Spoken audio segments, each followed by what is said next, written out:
Friends, स्वागत है आपका अपने यूट्यूब चैनल नॉलेज निधि प्लस में। आज हम पढ़ने वाले हैं अक्षांश रेखाएं, लैटिट्यूड्स। ठीक है, तो पिछली वीडियो में हम लैटिट्यूड्स पढ़ चुके हैं, थोड़ा बहुत बचा है लैटिट्यूड के बारे में, आज हम जानेंगे। तो चलिए शुरू करते हैं।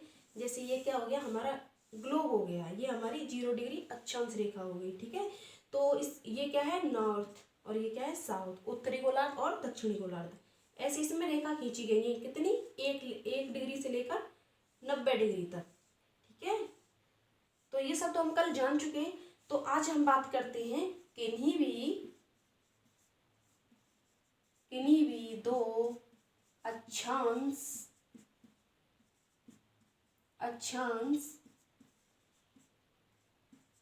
रेखाओं के बीच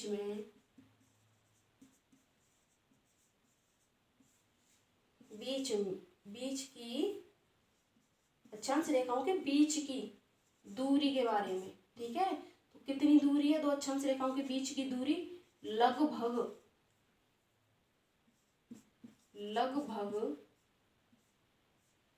111 किलोमीटर है। ठीक है, ये हमारी अक्षांश रेखाएं हैं, किन्हीं भी किसी के बीच में नाप लो, यहाँ नाप लो या यहाँ नाप लो, यहाँ नाप लो, कहीं भी नाप लो, तो ये दूरी कितनी है, 111 किमी। ठीक है, अच्छा ये बात समझ में आई। अब बात करें दिन रात छोटे या बड़े कब होते हैं। दिन रात का छोटा या बड़ा होना,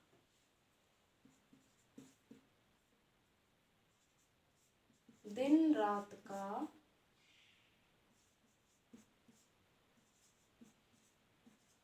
छोटा व बड़ा होना। ठीक है, तो इसके पहले पॉइंट की बात कहें कि सबसे बड़ा दिन कब होता है, तो 21 जून को। ठीक है, तो 21 जून को क्यों होता है, 21 जून को उत्तरी गोलार्ध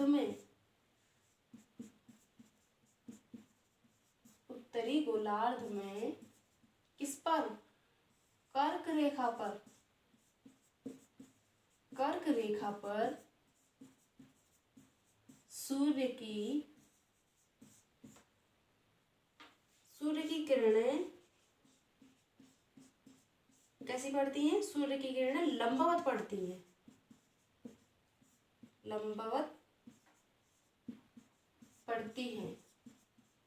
तो क्या होता है, दिन बड़े व रात छोटी होती है। जब दिन बड़े होंगे तो रात तो वैसे ही छोटी हो जाएगी, रात छोटी होती है। ठीक है, अब बात करें कि रात बड़ी कब होती है, तो दूसरे पॉइंट की बात करते हैं। 22 दिसंबर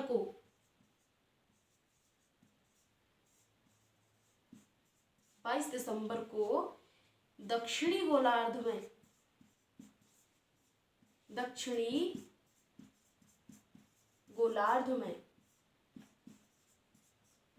में किस पर, मकर रेखा पर सूर्य की किरणें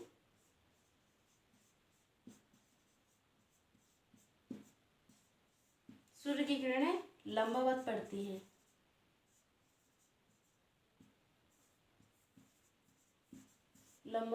पड़ती हैं, तो रात बड़ी होती है। ठीक है, रात बड़ी व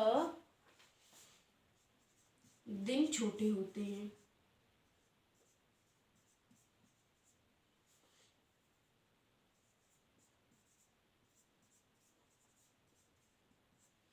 ठीक है, 21 जून के दिन सबसे बड़ा दिन होता है। क्यों होता है, क्योंकि उत्तरी गोलार्ध में कर्क रेखा पर सूर्य की किरणें कैसी पड़ती हैं, लंबवत पड़ती हैं। तो जब क्या होता है, कर्क रेखा पर जब सूर्य की किरणें लंबवत पड़ेंगी तो दिन बड़े होंगे और रातें कैसी होंगी, छोटी। ठीक है, अच्छा 22 दिसंबर को क्या होता है, 22 दिसंबर को सबसे लंबी रात होती है, सबसे बड़ी रात होती है। क्यों होती है, क्योंकि दक्षिणी गोलार्ध में मकर रेखा पर सूर्य की किरणें लंबवत पड़ती हैं। तो यहाँ पे क्या हो जाता है, रातें बड़ी हो जाती हैं, रातें लंबी हो जाती हैं। ठीक है, अब बात करते हैं दिन बड़ा कब हुआ, 21 जून को, और रात बड़ी कब हुई, 22 दिसंबर को। क्यों, क्योंकि ये उत्तरी गोलार्ध में कर्क रेखा पर सूर्य की किरणें पड़ रही हैं और इधर दक्षिणी गोलार्ध में मकर रेखा पर सूर्य की किरणें लंबवत पड़ रही हैं। अब बात करें दिन रात बराबर कब होते हैं, तो दिन रात का बराबर होना ये भी समझ लेते हैं। दिन रात का बराबर होना, दिन रात बराबर कब होते हैं, दिन रात बराबर होते हैं 21 मार्च और 23 सितंबर को। ठीक है, तो बात करें पहले पॉइंट की, 21 मार्च व 23 सितंबर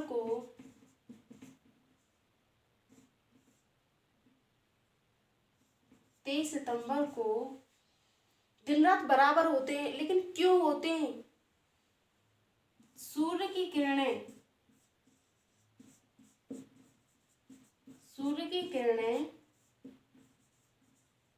पृथ्वी के आधे भाग पर, ठीक है, पृथ्वी के आधे भाग पर, आधे भाग पर सीधी पड़ती हैं।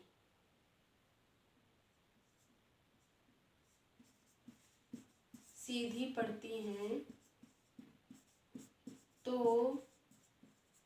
दिन और रात कैसे होते हैं, बराबर होते हैं,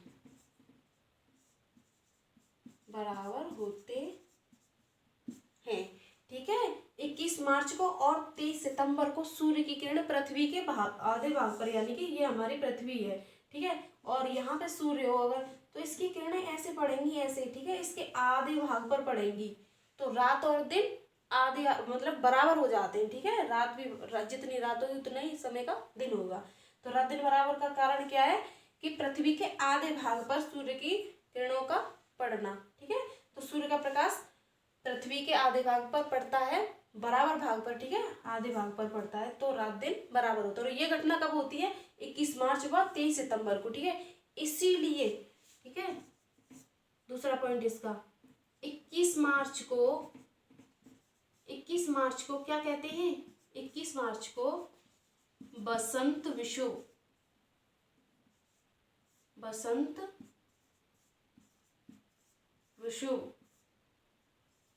व 23 सितंबर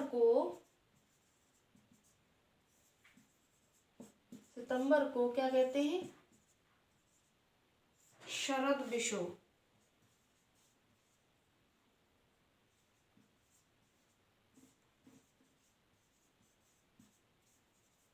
शरद विषुव कहते हैं। ठीक है, इसीलिए 21 मार्च को क्या कहते हैं, बसंत विषुव, और 23 सितंबर को क्या कहते हैं, शरद विषुव कहते हैं। ठीक है, तो हमने जाना कि दिन रात छोटे या बड़े कब होते हैं और क्यों होते हैं। ठीक है, और रात दिन बराबर कब होते हैं और क्यों होते हैं। ठीक है, अब इनका स्ट्रक्चर बनाते हैं। ठीक है, उसके माध्यम से हम जानेंगे, ठीक है, कि रात दिन बराबर या छोटे बड़े क्यों हो रहे हैं और कैसे हो रहे हैं।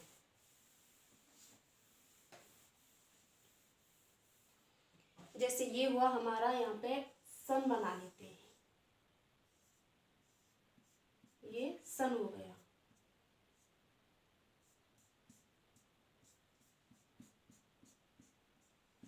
ठीक है, ये हमारी पृथ्वी हो गई,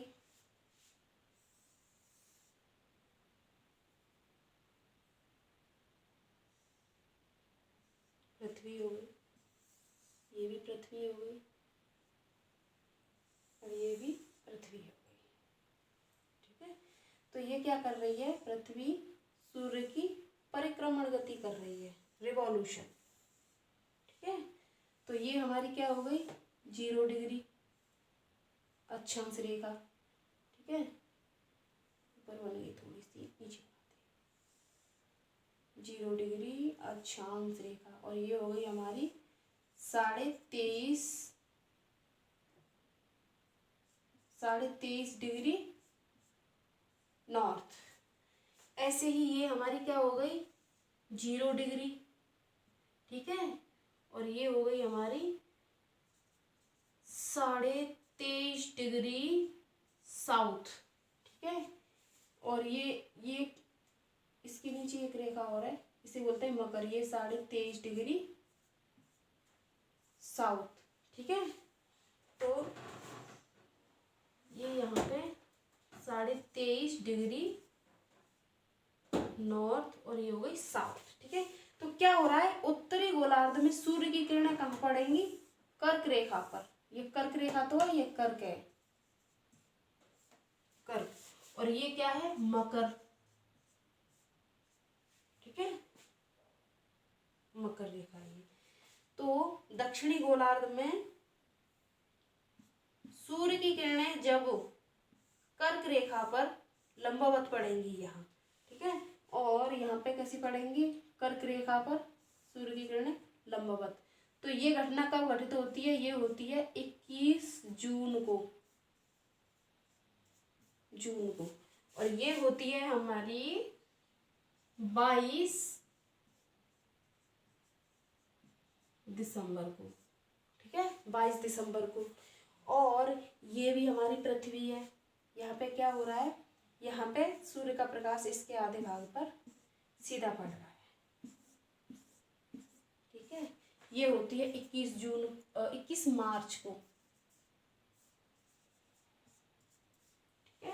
और ये होती है 23 सितंबर को, ठीक है। तो जब सूर्य का प्रकाश कहाँ पे, कर्क रेखा पर कैसा पड़ता है, लंबवत पड़ता है, तो दिन बड़े होते हैं। और ये घटना कब घटित होती है, 21 जून को। 21 जून को सबसे बड़ा दिन होता है, ठीक है। और दक्षिणी गोलार्ध में मकर रेखा पर जब सूर्य की किरणें लंबवत पड़ती हैं तो रात बड़ी होती है। तो रात बड़ी कब होती है, सबसे लंबी रात कब होती है, 22 दिसंबर को होती है, ठीक है। और 21 मार्च को क्या है, ये सूर्य की जो किरणें हैं ये क्या है, पृथ्वी के आधे भाग पर पड़ रही हैं। और इधर 23 सितंबर को भी ऐसा ही होता है, इसके आधे भाग पर पड़ती हैं। तो ये दिन और रात को बराबर करते हैं, 21 मार्च और 22 सितंबर। और ये बड़ा दिन और यहाँ पर बड़ी रात, ठीक है। तो ये आपके समझ में आ गया होगा। आज का जो अक्षांश टॉपिक है ये खत्म होता है यहीं पे, इसे फिनिश कर दिया, ठीक है। तो वीडियो अच्छी लगी हो तो लाइक करें, शेयर करें और चैनल को सब्सक्राइब भी जरूर कर लें, ठीक है। Thank you.